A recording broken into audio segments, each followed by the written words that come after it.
let the air out of the tire, and we'll see what the deal is. Now, it looks like there's glue or something. She said she put glue on it.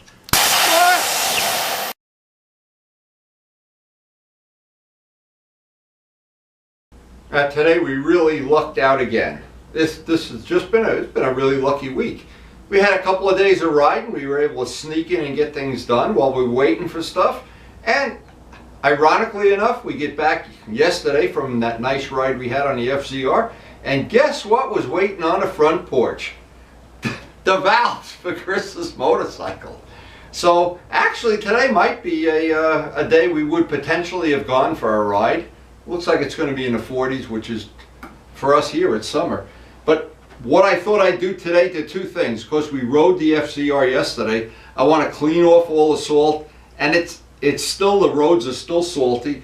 So I'll do that first. I already got the strap on the front, so I can pull the front. I need to pull the front wheel off to change the valve. We've waited for this valve. So I'd like to get this done for her, because maybe in the next couple of days there'll be a warm enough day she'd come down, take a test ride, see how she likes that lowering link. But the nice thing about any lowering links, if you change your mind or if you grow 4 inches and you want to get taller, and now this bike has lowering links, the FZR has lowering links, and I have heard people say maybe and maybe not. Oh, I don't like the handling. Oh, I don't like this. But these are the same people that tell you other things that I'm not so sure, you know. I've never quite, I always like to do the test myself. So the test is, if Chris likes the bike and she gives me a hug and kiss, boom. If she says I want the old links back, same price. Of course, it's my thing. I try never in the middle of the winter to miss a riding day, because they come few and far between. It just happens this week, we lucked out. But you never know when a snowstorm comes, and then for a month you're not going to ride at all. Now, I just thought I'd share this. Whenever I ride on it, and the roads are still, they're still got plenty of salt and stones and everything on them. I would normally have yesterday, when I got back, cleaned the bike. I get changed, put some old clothes on, and come out and clean the bike. I don't like to leave that salty residue on the bike even 1 extra minute. But family things took over yesterday. I didn't get to do that. So the first thing I'm going to do this morning is have my coffee. Of course. What is the Pope Catholic? And then I'll come out here, spend a good half an hour. I'll bring out all the wax, and I want to get it. I'll use that as a good excuse to clean the whole bike. Once this bike is done, I can bring Chris's bike out, put it under the come along, pull the front wheel, change the valve, and hopefully, unless we get some interruptions today, and I'm sure we will, get that bike finished. And then the last thing we'll have to do once that bike is done, work on Vlad's stuff. And I'm sure that's a couple of days away from buffing and sanding and clearing. But Vlad's not going to ride that bike. She's going to ride that one, and that's how I prioritize the work. Because if I don't do that, I'd be working on my own bike all the time, and these mitzvahs would never get done. Now, just as an example, I'm not sure you can even see this, but if you were to just wipe your finger on this, you don't even need to use a rag. Hey, now there's people that wouldn't bother at all, I understand. And you know, that's not anything for me to criticize or anything, but I hand buff these wheels, and I will spend the time it takes to clean them today. Now, usually the grit and the goop gets all around the swinging arm and under the muffler, and if it was really severe, I'd steam clean it, but this is just going to be a wipe down. And I'll use the Meguiar's spray and wax, and the spray and wax will leave a little coat of wax on it, a little bit of protection. But when we're done, the bike will be ready for his next turn in the batting order. Now, last time I rode the Ninja, I remember the green Ninja, the roads were really salty. The tires were white when I got home, and I remember it was about a 2-hour cleanup. But you know what? What's nice is it's all set to go. The next time it's his turn to take a ride, I won't be riding a bike that the salt, and salt is a terrible thing. Salt corrodes everything. And of course, the pride of the fleet, RGS, you know, it's a lot of work keeping that aluminum polished and keeping the wheels clean and keeping everything as tidy as you can. But you know what? That labor of love really pays off, because springtime will be here and the bike will be just like it was before the winter. And what happens with some people, when springtime comes, their bike looks 10 years older than before they put it away. I don't want to be in that club. And the ride we had recently on the R1, now some of the roads at where we were pretty salty. And it was a big job. The pain in the ass with the R1 is getting in down by the titanium pipes and the fairing and everything. And again, the wheels, I've spent a ton of time on those wheels to take each one and clean each spoke and clean it. But you know what? The day comes that you're going to ride it and you just take it out of the garage and it's all set to go. And that's a good feeling. And so by this afternoon, or at worst, if the day doesn't play out as I plan, by tomorrow, Chris should be able to take a ride on this, and it's a lot cleaner than when she brought it down here. And you may be wondering why it's such a low priority to do the assembly on this. Well, if I didn't have these other projects, it would already be assembled, but the truth is I want to take my time on this. I put so much time into that paint work, and there's still a lot of stuff I want to get in there and clean. Now, a lot of people would think that engine's pretty clean. Oh, by the fuel injection and the starter, it's plenty clean. Well, when you have a bike this much apart, it's a shame not to get it clean. But nothing really happens good on a day until that coffee goes down a hatch. And nothing good ever happens until those birds get fed. Boy, do I love feeding those birds, man. That makes a bowl of cereal taste twice as good. So after a thorough oogling of our 650 parts, every morning, this just starts off a day with a smile.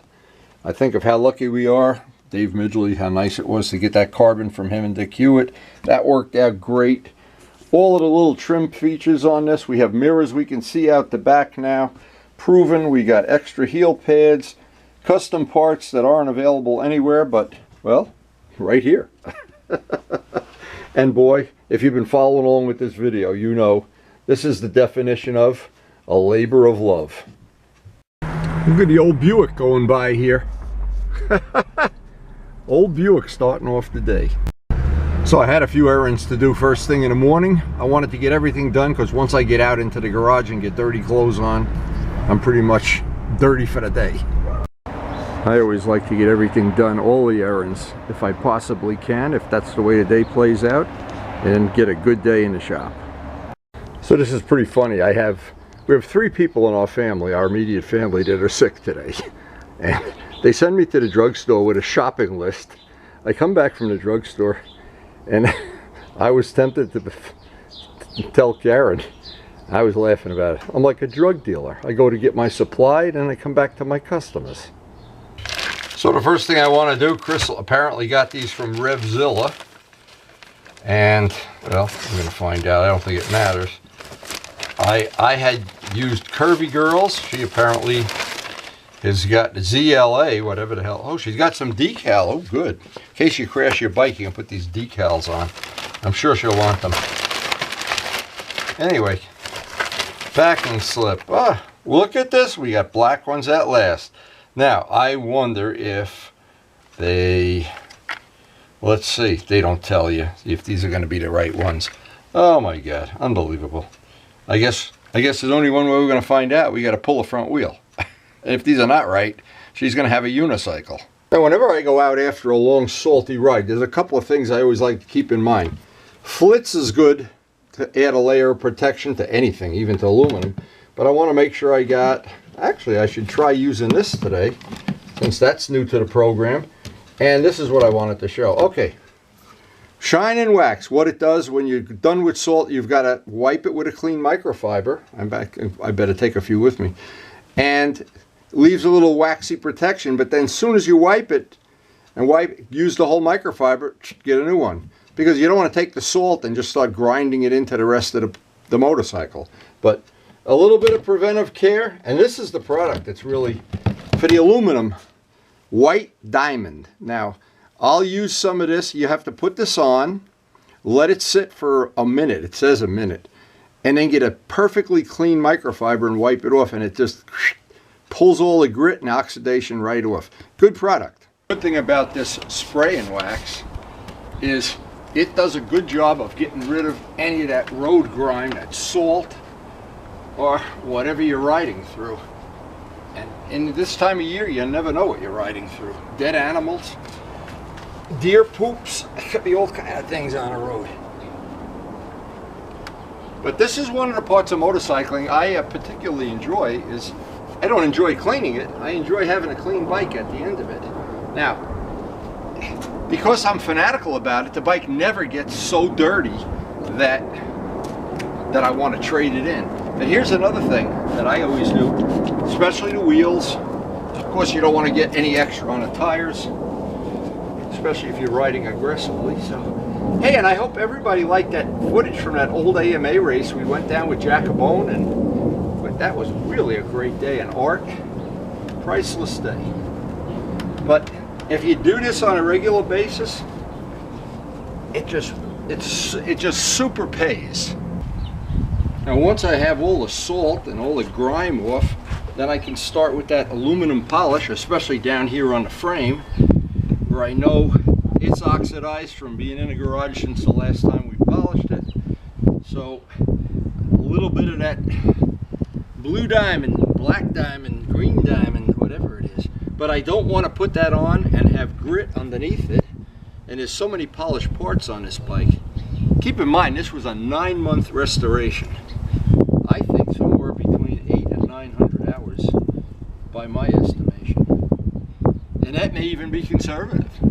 I guess this is just another one of those cases of labor of love. But while I'm going around this, I'm looking for anything, a loose fairing fastener, a loose bolt. I always move everything around, make sure everything looks solid. And again, if it's something you don't enjoy, well, I just happen to enjoy it. When you've got as much time invested in your rims as I have on these wheels, it's pointless to just let them get crappy. That's for sure. Now, there's a lot of polished aluminum on this motorcycle, and I polished most of it, so I really want to maintain it and take care of it. And this white diamond, blue diamond, it's really white diamond. The trick with this is you got to put it on, move it around a little bit, and you got to be patient and wait 1 minute for the chemicals to do it, the little trick that they do. If you're going to buff it, I have not found this to be of any value for buffing, because like Flitz, it does not have a real grit in it. It's doing what it does with chemicals, not with grit. So I put one coat on here. Now the trick, you can see what happens, it pulls all the grit off. Now I've got to wait about a minute, and there's no point letting the camera run. A minute later, I'll come back with a clean microfiber and polish that up. I'm not sure if you can really see how nice these parts came out, but they do it, this product, White Diamond, does it without grit. See if you can get a little, I'm not sure you can get a view of that, how shiny that is. Oh my God, we can see our hands in it. But that's one of the tricks I use to try to keep the polished aluminum parts looking nice. Very little effort and a good result.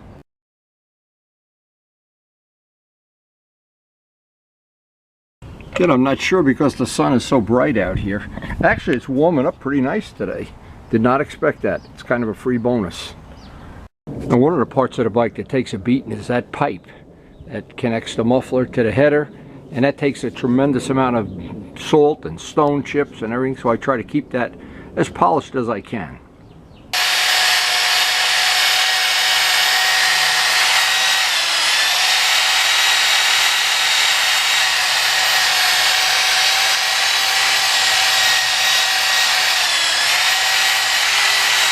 Works good on this, any of the exhaust things is mag and aluminum polish, the mother's polish, and one of the good old Harbor Freight wheels.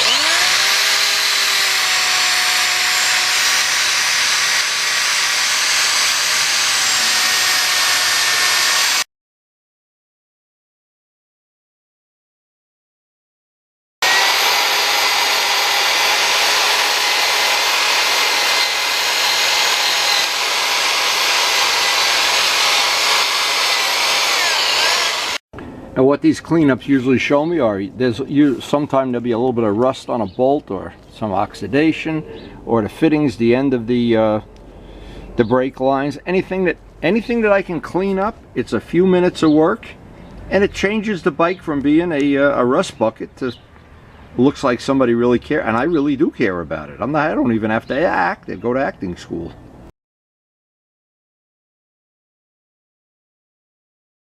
And the last thing on this whole job is give everything a quick coat of flicks.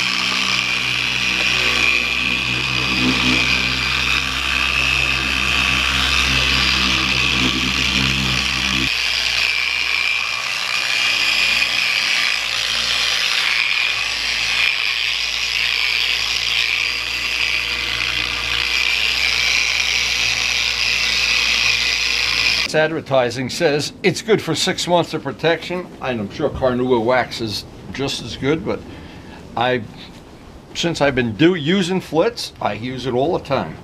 I even use it on the minivan and the Volkswagen.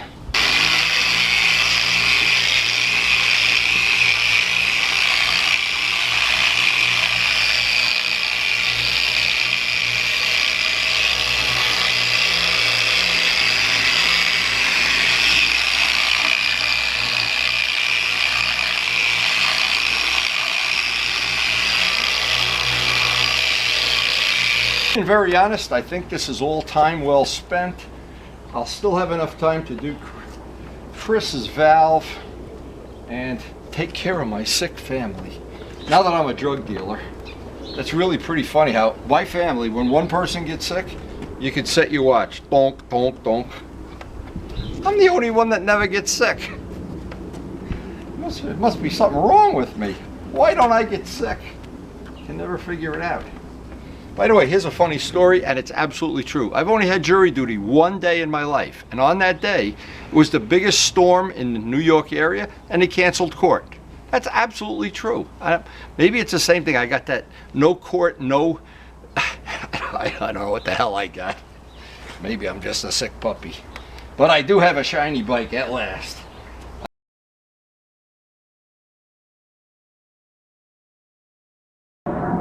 Now, before I put the FCR away, I wanted to mention something. When I was a lot younger, it's only the funny stories we all have in our life. When I was a lot younger, I had all kind of dirt bikes and mini bikes, and then I had my RD. Then I had my illustrious career in AMR, going nowhere fast. And then I had, oh my God, drag racing and H1s, H2s. And what happens every time, you never realize it, but your life is evolving. And then I got into restoring some of these older bikes. I started loving older bikes more than new bikes.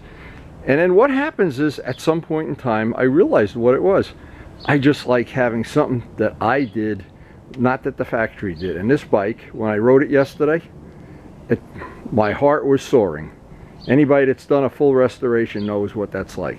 Anyway, time to get working on Chris's bike. That polishing was well worth it.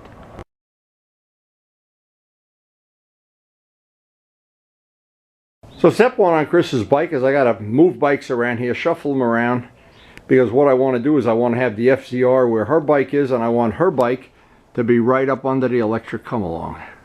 Step one is I have it up, but it's not in full tension. The front wheel is still on the ground. That'll allow me to loosen the axle nut, break these bolts, and get the calipers pulled up out of the way, and then I can jack the rest of the way and then just pull the wheel off. And of course, I see that, and I think she told me, but I don't remember, that she fixed this with Gorilla Glue or something.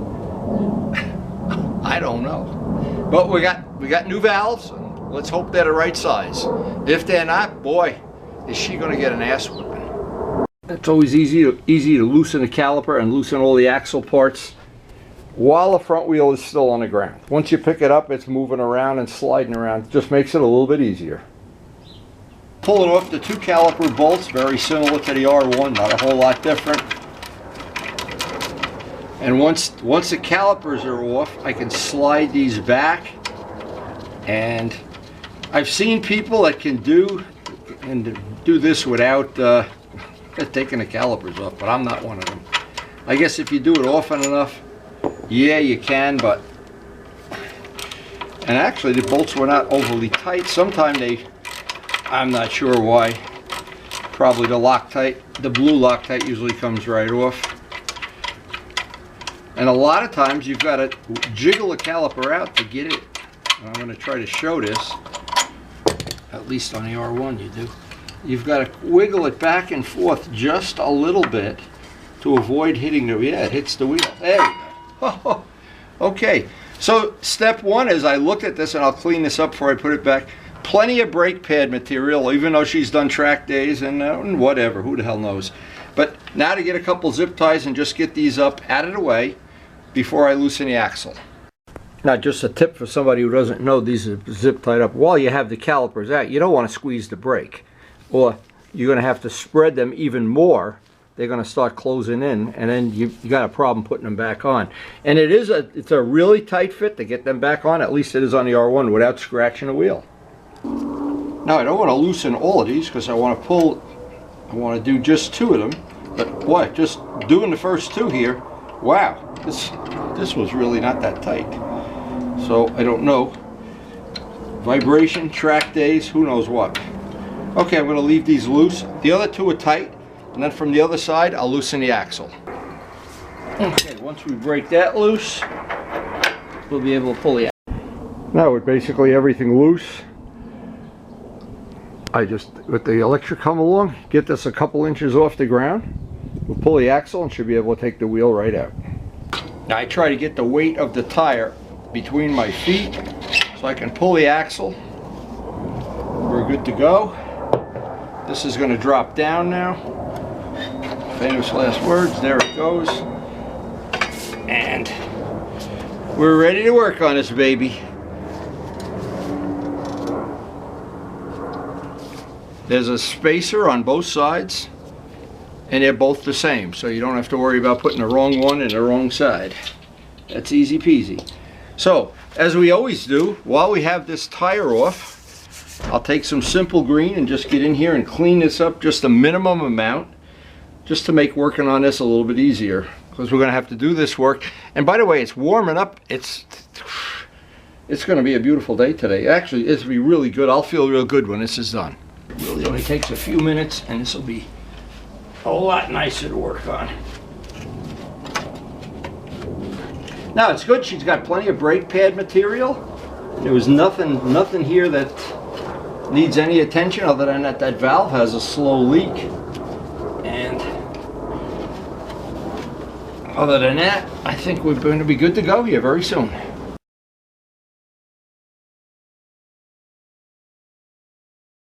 So now it's time for a cup of coffee, and I'll get down to the cellar where all the tire changing stuff is from our other restoration project, and see if we can get the valve in expediently.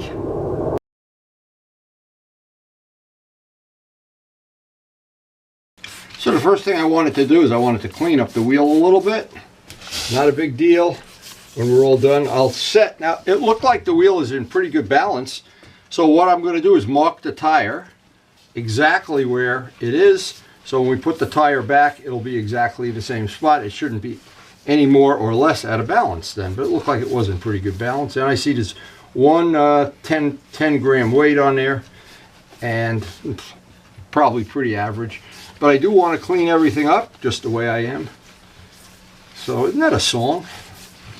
Anyway, this is the kind of thing. Now, while I was doing all this work and laying on my back and looking up at the fairing, I noticed one of the little Zeus fittings is missing on the exact front of the fairing. And I've already used up my supply of spares, so I'm going to have to get a dozen or so, because this is the kind of thing, yeah, you can get away with that for a while, but if you lose the second one, I don't know, you know, it's just one of those things. Anyway, I'll get this clean as I can. We'll let the air out of the tire, and we'll see what the deal is. Now, it looks like there's glue or something. She said she put glue on it. This. Now, as I didn't plan that. Well, let me tell you something, Chris, and tell everybody out there. If that happens at 80 miles an hour on a front tire, on a track day, this might be worse than Luciano's crash. I'm glad I got that on video. I didn't plan it that way. Boy, is that ever a... Wow. That made my whole day complete here. You know, some things you try to stage your video so you make a point. I didn't stage that. I just thought she put Gorilla Glue on that. But boy, here's the lesson of the day. If you have a valve that's leaking, and this is an 08 bike, so it's 12 years old, 12 years that rubber dry rots out, I don't know. I don't know about that, boy.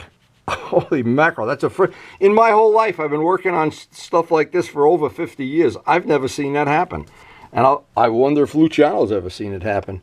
But I would be thinking that's a lesson. Boy, that's a lesson worth watching a whole video for. Woo! I got to ask Luciano about this. I guess we don't have to. Here's the good news. We don't have to take the Schrader valve out to break it. I would call that a life-saving tip. Wow.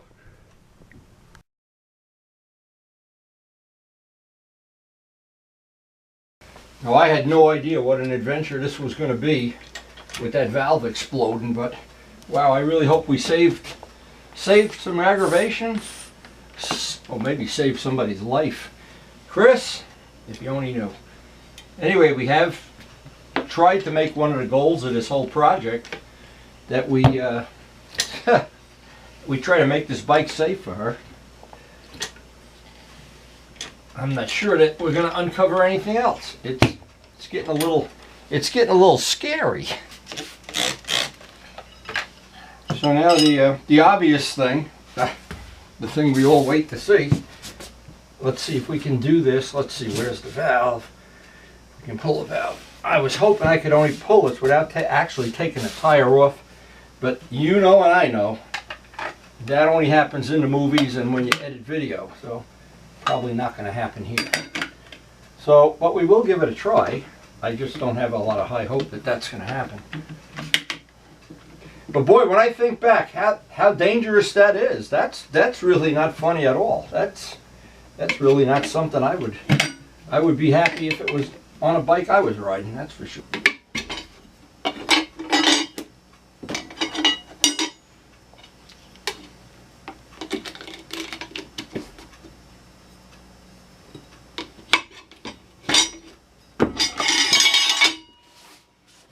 Some days it fights you more than others, but these things really work good. Pro motion, they really are good. The old ones work, but the blue ones are better. Okay, so now I don't have to really take the tire off. The one side is plenty. I can get in here, and I think this is just crazy that valve was so dry rotted. Wow, that is absolutely scary. That would be enough to make me buy curvy girl. I already have them on all the bikes except the tube bikes. Boy, that would do it for me. That's a life-saving tip. And I remember, this is not even funny, I do remember many times that when I first bought the R1 and it had those things, you couldn't get the air hose in unless you went, I finally figured out you had to put the air hose through here, and but checking the air, your fingers would get all chewed up. You couldn't do it with gloves on. With the 90-degree valves, you can do it like it's a piece of cake. I'm hoping these will come right out. Yep, there they are. Ha! Look, and here's her crazy glue. Chris, I'm going to give you this crazy glue for Christmas. Boy, I'm going to keep this in the shop to show everybody. That for sure. Gorilla Glue and Schrader valves. Ready to kill you in a minute.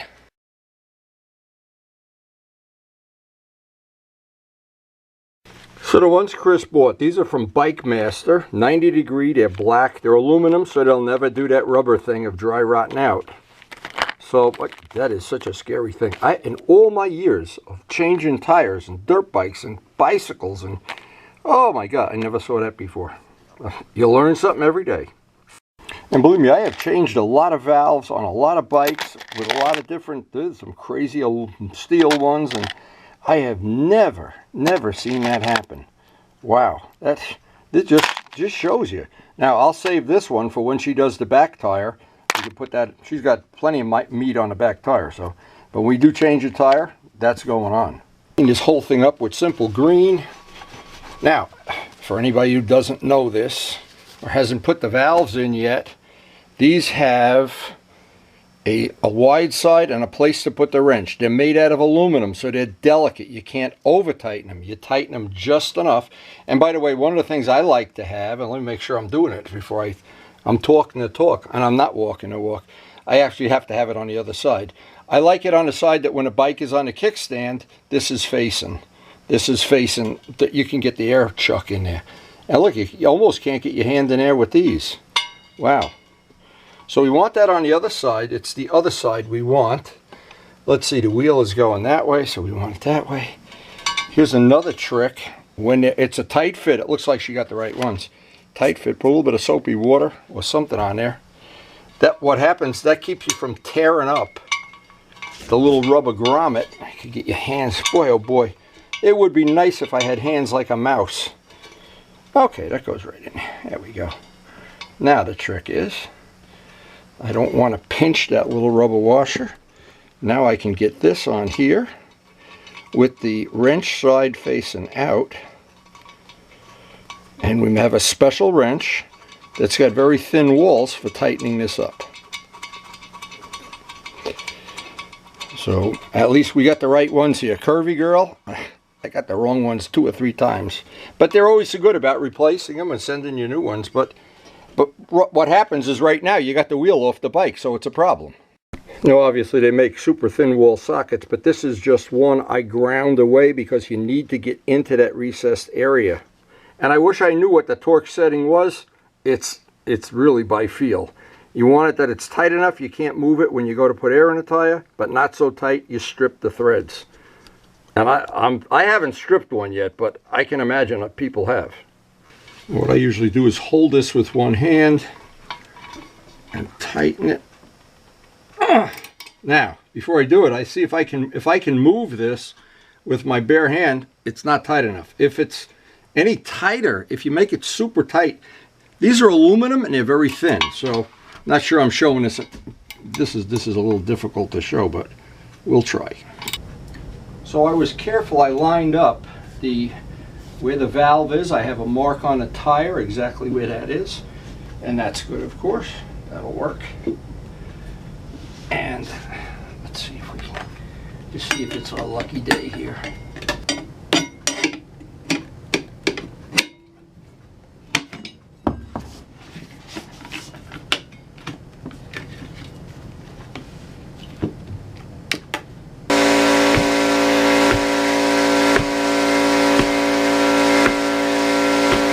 All right, so let's just see. I put a little Windex around a bead. If this is going to seat easily, guess we're going to find out. Come on, baby. Come on, I want to hear that pop. Pop, baby. Come on. You can do it.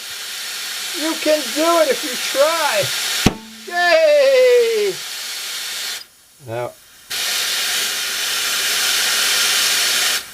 I'm going to put 50 pounds of air in here just so I can check the seal.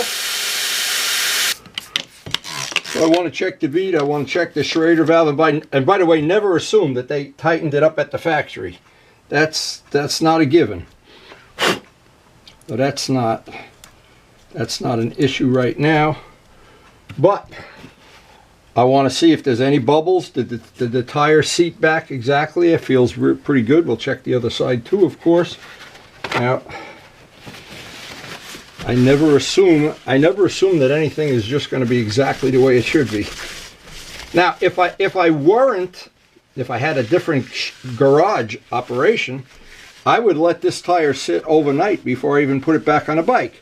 There's a real simple reason. Maybe something will leak. You never know. It's a tire. It's not perfect. Tires go flat. And so the real issue, of course, I want to make sure it holds air. But because the bike is in my way and I need to be able to get the other bikes out, and by the way, ordinary Windex will show you a bubble right away if it's leaking. And if you put 50 pounds of air in, which I did, and you come back an hour later and it's still 50, probably safe. Even better if you let it sit overnight if you're in the middle of the winter. But the problem is the bike, I have to move bikes around just to get this bike out of the way. So anyway, and I'm sure the weather, it looks like it's warming up today. My God, it got warm. You should probably want to ride it. So I don't know what her work schedule is, but we'll get this all back together for her. The mitzvah will be complete. And I think that's going to be good. That's going to be good to go. Well, it looks like we're exactly in the same balance we were when we started it. So I'm just going to finish the cleanup here. And it has really turned out to be a nice day. See, this time of year, you never know. People don't live in this area of the country, have no idea how variable this weather can be. So, and we've been hitting some really nice days like yesterday, and then we get up and it's really cold. Or the wind is blowing or something. Today is the best of all worlds. And if I can get this all back, Chris, it's your lucky day. I think this really, in some way, really was like a life insurance policy.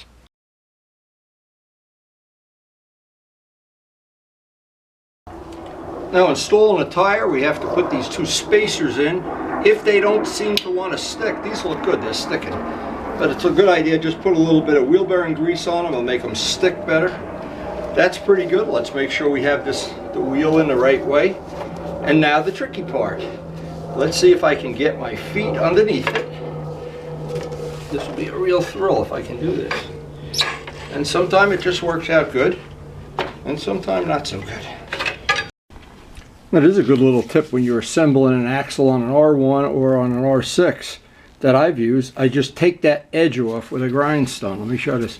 Both edges. It just makes it, when you're working by yourself, it lines up a lot easier. If you have a helper, you don't need to do that. But since I'm always working alone, that works pretty well for me. Just makes sliding the axle in a lot easier. When you're by yourself, getting that axle in can be tricky. So now what's left is to tighten all these bolts up, put the calipers back on. Now, when you're doing a front end and that axle, the day you're going to do it, it's really a good idea, unless you're like me and you're not the smartest bulb on the tree, if you have a friend over, because lining all that up can be really tricky. And I have found it from doing the R1 tire, which is basically the same thing, over and over, that if you have a friend around, press them into service. That's a really good tip. Other than that, we just got to put the calipers, clean the calipers up, put them back on, and Chris is going to be good to go. Boy, is she going to be happy. It turned out to be a beautiful day. Actually, I ought to ride the bike back to her house. Now, I know people that do this kind of work all the time, Luciano for instance, they know the feeling of a job well done, and at the end of the day, you're kind of tired and kind of dirty and greasy, but you know you've got something accomplished. And today, I had an unexpected thing accomplished with that valve. Holy mackerel. Is that ever a scary thing to me?